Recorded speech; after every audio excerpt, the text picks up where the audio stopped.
Somnath temple, it was destroyed 17 times over by a certain kind of warlord from Afghanistan. 17 times he makes this trip, which is over probably 1500 kilometers. He makes this trip just to destroy this temple. The thing was, those three goddesses that they talk about in Arabia, pre-Islamic era, one of those goddesses, one of the deities, some devotee carried it from there and established it in the Somnath temple as a consort of Shiva. So they wanted to destroy that goddess. So the guy makes a 1400 kilometer trip 17 times on a horseback to destroy her. That is how important it is to destroy a woman in this world. That's how important it is.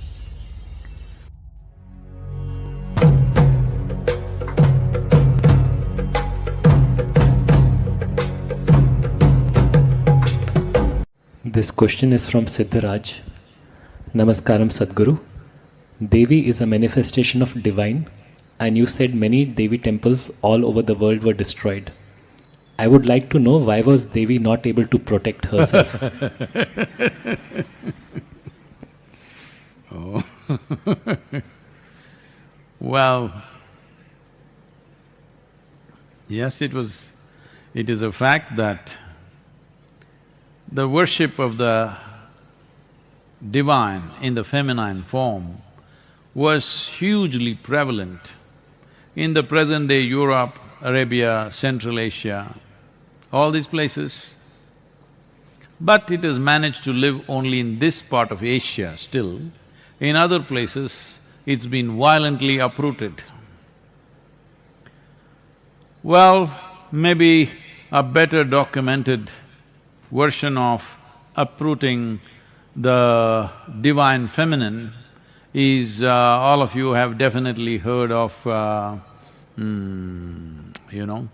witch hunting. That term is still being used today. If something unfairly, somebody is being hunted, we say witch hunt. This comes from the term during the time of the Crusades. It is estimated they burnt over 6 million women alive over a period of probably 150 years or 200 years, I'm not very sure about that. But over a period of time, those crusade period, when somebody was very ambitiously spreading their religion, this is what happened. These women who were burnt like this, and many were simply burnt for various other reasons, but it was all just label somebody a witch, that's it, people will burn them down. Even today this practice is still there, unfortunately here and there. So who is a witch? In some way, when a woman displays, she's capable of doing something or knowing something beyond childbearing and cooking, she's a witch. Yes, that's how it was. So generally, the Devi temples always spawned women who are capable of other things. Right now we are breeding a new culture of Bairaginis and Devi sadhakas. The idea is to not just have red devils walking around in the ashram.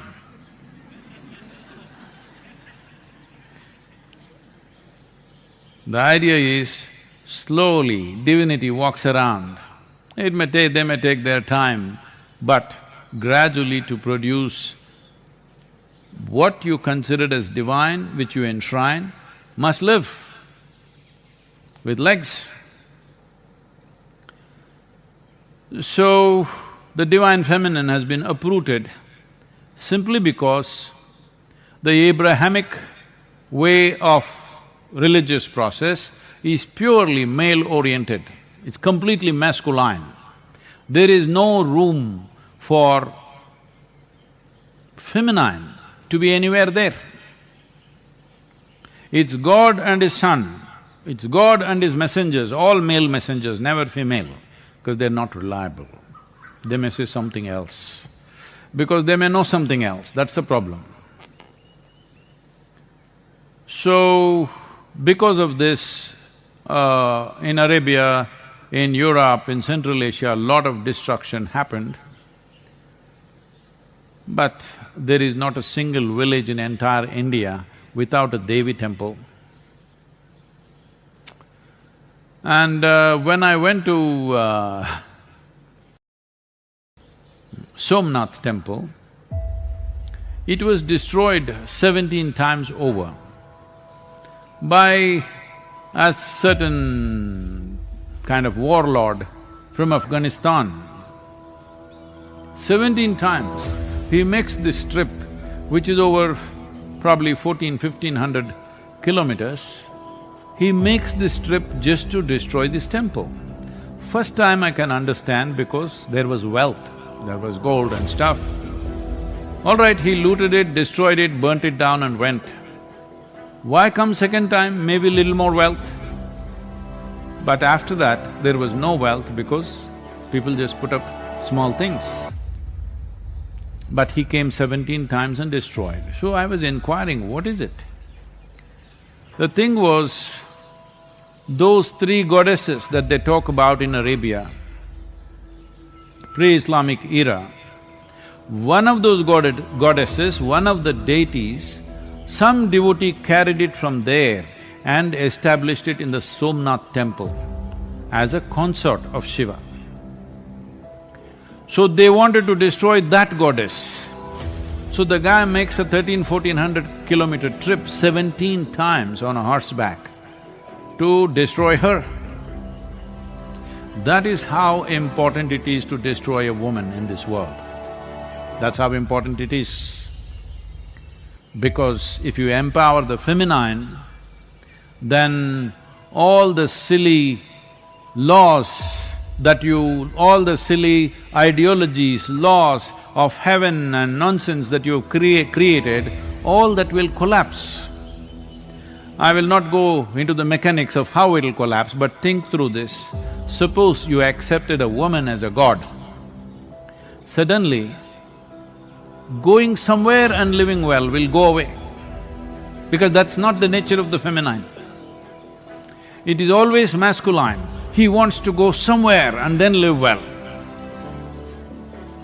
At least to another place in this country, or another continent in this planet, or another galaxy, or another dimension called heaven, paradise, whatever you want to call it. This is a man's thing, he wants to go somewhere and then live well. He can't live well here, this is his problem. This is a huge masculine problem, that he cannot live well here. If you look at the male and female, you will see the feminine always wants to settle down, wherever little comfort, settle down and live well. Man wants to climb the mountain and settle down on the other side. This side of the mountain is not okay for him.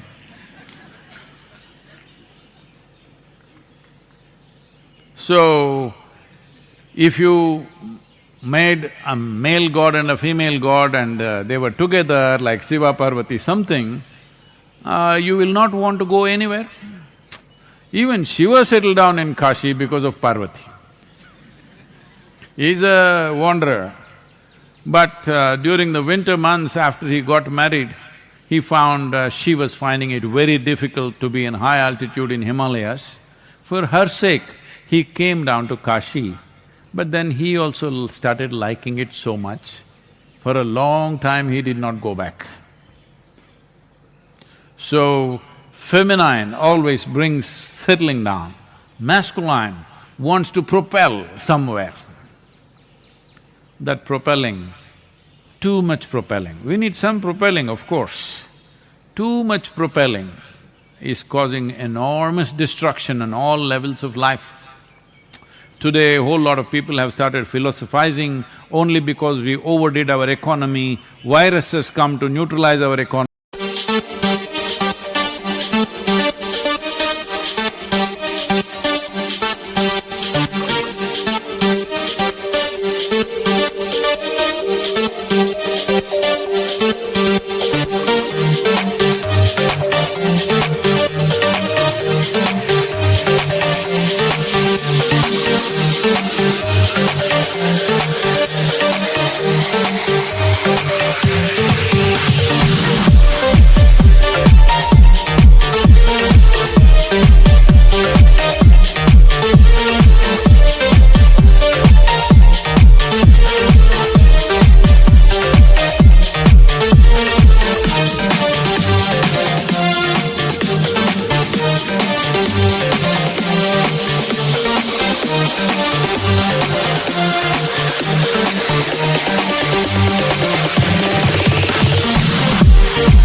I am not saying that. This is not the way to balance our economy or our activity. There are more sensible ways to do this. And one important way to do it is empower the feminine. You will see in many ways this propulsion will come down a little bit.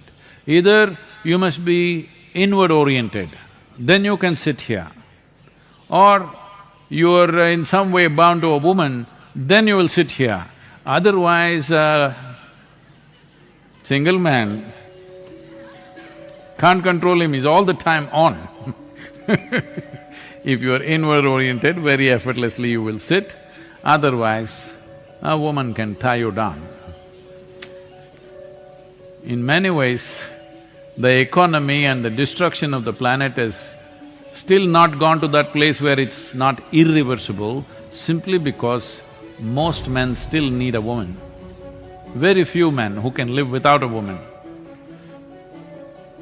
They are either ascetics, so no problem, or they are super ambitious tyrants, they are a problem.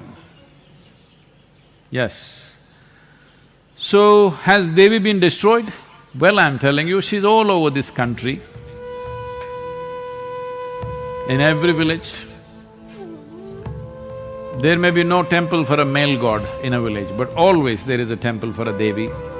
No Tamil Nadu village is without Mariamman. No Karnataka village is without Mari. Here, there she's Mari, here she's Mariamman.